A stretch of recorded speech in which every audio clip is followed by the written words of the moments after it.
నిన్న Jaganmohan Reddy press meet పెట్టి నా విధానం, మా పార్టీ విధానం వచ్చే ఎన్నికల్లో మా మేనిఫెస్టోలో కూడా మేవగానే ఉంటుంది.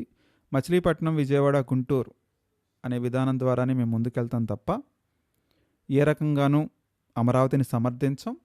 అమరావతి ఎప్పటికీ రాజధాని కాదు అని నిన్న చాలా సుస్పష్టంగా చెప్పడం జరిగింది. ఇక తేల్చుకోవాల్సింది ప్రజలే అన్నాడు. ఇక్కడ ఒక వ్యాలిడ్ స్టేట్మెంట్. తేల్చుకోవాల్సింది ప్రజలే. మా విధానం అయితే మేవిగనే. మేవిగన్కి కట్టుబడ్డ వాళ్ళు నాకు, నా పార్టీకి ఓటేస్తారు. అమరావతికి కట్టుబడ్డ వాళ్ళు చంద్రబాబు నాయుడికి, చంద్రబాబు నాయుడు పార్టీకి ఓట్లు వేస్తారని చాలా క్లియర్గా జగన్మోహన్ రెడ్డి చెప్పాడు. గాడ్స్ గ్రేస్ ఇక ఇదే స్టాండ్ మీద ఉంటాడు అనేటువంటి ఆశాభావం వ్యక్తం చేద్దాం. ఎందుకంటే ఇప్పటికే మొదటిసారి అమరావతికి సపోర్ట్ చేస్తానన్నాడు. మళ్ళీ అసెంబ్లీలో అమరావతికి సపోర్ట్ చేశాడు. మళ్ళీ తూచి అమరావతి వద్దన్నాడు. 3 క్యాపిటల్స్ ముద్దన్నాడు. మళ్ళీ 3 క్యాపిటల్స్ ఏమైపోయినాయో తెలియదు. మళ్ళీ ఎన్నికల్లో ఓడిపోయిన తర్వాత ఇప్పుడు అమరావతి వద్దు, మేవగన్ ముద్దు అంటున్నాడు. దానికి కొన్ని లాజిక్ పాయింట్స్ చెప్తున్నాడు. ఒక పక్కన పోర్ట్ ఉందన్నాడు, ఒక పక్కన ఎయిర్పోర్ట్ ఉందన్నాడు, ఒక పక్క రైల్వే ట్రాక్ ఉంటుందన్నాడు, నేషనల్ హైవే కనెక్టివిటీ ఉందన్నాడు, డెవలప్మెంట్ జరిగినటువంటి రీజియన్ అన్నాడు. సో ఇక అన్నీ అంటున్నాడు. ఆయన కావాల్సినంత పాజిటివ్స్ అంతా తీసుకొని నెగిటివ్ అంతా కూడా చంద్రబాబు నాయుడు టీడీపీ పార్టీ మీద నెట్టేటువంటి ప్రయత్నం చేస్తున్నాడు. మరి జనం ఏ రకంగా సమర్థిస్తారా సమర్థించరా అనేది మనకి 2029 ఎలక్షన్స్ ఒక లిట్మస్ టెస్ట్ లాగా మారబోతుంది.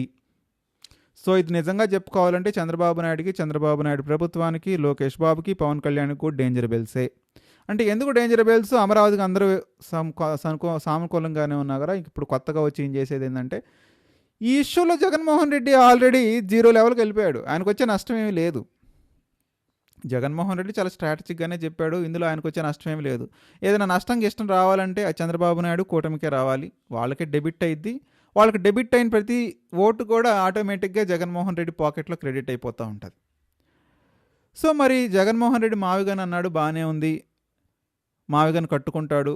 మరి అమరావతిలో ఏదైతే 32,000 ఎకరాల రైతులు ఇచ్చారో ఆ 32,000 ఎకరాల రైతుల పరిస్థితి ఏంటి అంటే దాని మీద జగన్మోహన్ రెడ్డి క్లారిటీ అయితే ఇవ్వలేదు. నిజంగానే ఆ రైతుల పరిస్థితి ఏంటో క్లారిటీ ఇవ్వాలి. వాళ్ళని ఏం చేస్తారో క్లారిటీ ఇవ్వాలి. పాపం ఒక దాదాపు 12 సంవత్సరాల నుంచి ఈ పొలిటికల్ గేమ్లో చంద్రబాబు నాయుడు, జగన్మోహన్ రెడ్డి ఆడుతున్నటువంటి రాజకీయ ఆటలో బలైపోతున్నటువంటి మొట్టమొదటి సమితులు ఎవరన్నా ఉన్నారంటే రైతులు మాత్రమే. అందుకే మళ్ళీ ప్రపంచంలో ఏ రాజకీయ నాయకుడైనా ముందుకు వచ్చి భూములు ఇవ్వండి అని అడిగినప్పుడు 1కి 10 సార్లు ఆలోచించేటువంటి అవకాశం ఇచ్చారు ఈనాటి పాలకులు. ఇక జన్మలో ఎవరు కూడా రైతులు భూములు ఇవ్వరు. ఇప్పుడు నడుస్తుంది అది. సెకండ్ ఫేజ్లో ఏమాత్రం వీళ్ళు అక్యుములేట్ చేయగలిగారండి? దాదాపు జనవరి నుంచే మొదలు పెడతానన్నారు ఆ ఎమ్మెల్యే గారు. అయితే జూలైకి వచ్చాం. మరి ఎంతవరకు ఫినిష్ అయింది? ఎందుకంటే రైతులు భయపడుతున్నారు. వాళ్ళు భయపడుతున్న అర్థం ఉంది. జరుగుతున్న నిజాన్ని బట్టి భయపడుతున్నారు, అర్థం ఉంది. ఇక రేపటి రోజున ఇంకెవరైనా వచ్చి అడిగితే మీకు నమస్కారం బాబు, మమ్మల్ని ఇన్వాల్వ్ చేయొద్దు ఈ ఇష్యూలోకి, మీరు తేల్చుకొని రండి అంటారు. రేపు జరగబోతున్నటువంటి పరిస్థితి అదే. మరి ఇన్ని వేల ఎకరాలు ఏం చేస్తాడు, ఏం చేయబోతున్నాడు జగన్మోహన్ రెడ్డి? వాళ్ళకి ఎట్లా కాంపన్సేట్ చేస్తాడు అంటే సిఆర్డిఏ అటువంటి బలమైన చట్టం ఉన్నప్పుడు ఆ రైతుల్ని ఎలా సాటిస్ఫై చేస్తాడు, వాళ్ళని ఎలా కన్విన్స్ చేస్తాడు అనేదే పెద్ద ప్రశ్న. అమరావతిని కట్టకుండా ఉంటాను అన్నాడు, బాగానే ఉంది. ఈ తీసుకున్న భూమిని ఏం చేస్తాడు, ఈ రైతులను ఏం చేస్తాడు అని చెప్పాల్సినటువంటి బాధ్యత జగన్మోహన్ రెడ్డికి, జగన్మోహన్ రెడ్డి పార్టీకి ఉంటుంది. అది ప్రజల్లో పెట్టాలి. నేను కడతాను అన్నాడు సెకండరీ థింగు. నువ్వు ఫస్ట్ ఈ జనాలను ఏం చేస్తావు, ఈ రైతులను ఏం చేస్తావు, ఆ పొలాలను ఏం చేస్తావో చెప్పాలి. 2, ఏదైతే ఇప్పటిదాకా అప్పుడు 6,000 కోట్లు పెట్టారు, ఇప్పుడు దాదాపు ఒక 60,000 కోట్లు.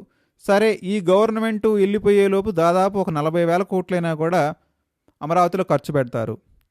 మరి 40,000 కోట్లు, అప్పుడు 6,000 కోట్లు, దాదాపు 46,000 కోట్లు ఖర్చు పెట్టిన తర్వాత నువ్వు మళ్ళీ ఈ ప్రజాధనాన్ని ఇక్కడి నుంచి లేపేసుకుపెళ్ళి మావిగన్లో పెడితే ఈ 46,000 కోట్లు ఎట్లా రిటర్న్ అవుతాయి?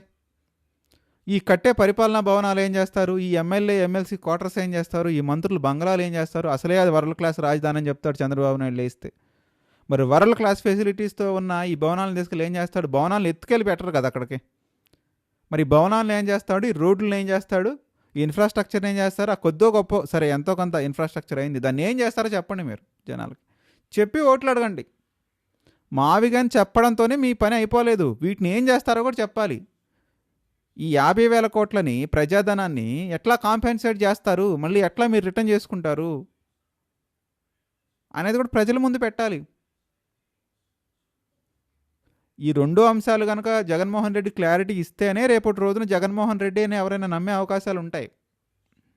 మీరు ఈ 2 అంశాలకి క్లారిటీ లేకుండా ఏదో చేస్తాలే అని వెళ్ళిపోతే మళ్ళీ జీరోకి లెవెల్కి వెళ్తే మళ్ళీ మొదటికి వచ్చింది అనుకుంటారు తప్ప మిమ్మల్ని నమ్మెట్లా ఓట్లేస్తారు. ఈ 2 మీరు సమాధానం చెప్పాల్సిన అవసరం అయితే ఉంది. మీ దగ్గర సమాధానాలు లేకపోతే వెతుక్కోండి, మీకు ఇంకా టైం ఉంది. ఆ వెతుక్కొని జనం ముందు పెట్టాల్సినటువంటి అవసరం ఉంది, వాటిని పాటించాల్సినటువంటి అవసరం మళ్ళీ ఉంది. లేకపోతే మళ్ళీ 5 సంవత్సరాల ఎలక్షన్స్ వస్తాయి, మళ్ళీ 5 సంవత్సరాలకు ఎలక్షన్స్ వస్తాయి, మళ్ళీ జనం తీర్పు అడగాల్సిందే. అంటే రాజ్యాంగం ఇచ్చిన ఒక అద్భుతమైన హక్కు ఏంటంటే ఎవ్రీ 5 ఇయర్స్కి ప్రజా తీర్పు అడగటం. లేకపోతే వీళ్ళు ఒక మోనార్కీ అయిపోయేది ఇదంతా కూడా. సో మనం అందులో కొంచెం డాక్టర్ బిఆర్ అంబేద్కర్ గారిని థ్యాంక్స్ చెప్పుకోవాల్సిందే. మనకిచ్చిన ఈ కాన్స్టిట్యూషన్కి ఒక నమస్కారం చెప్పుకోవాల్సిందే. లేకపోతే వీళ్ళు ఇష్టం వచ్చినట్టు ఆడేసేవాళ్ళు, వీళ్ళే ఒక సామంతరాజుల లెక్క.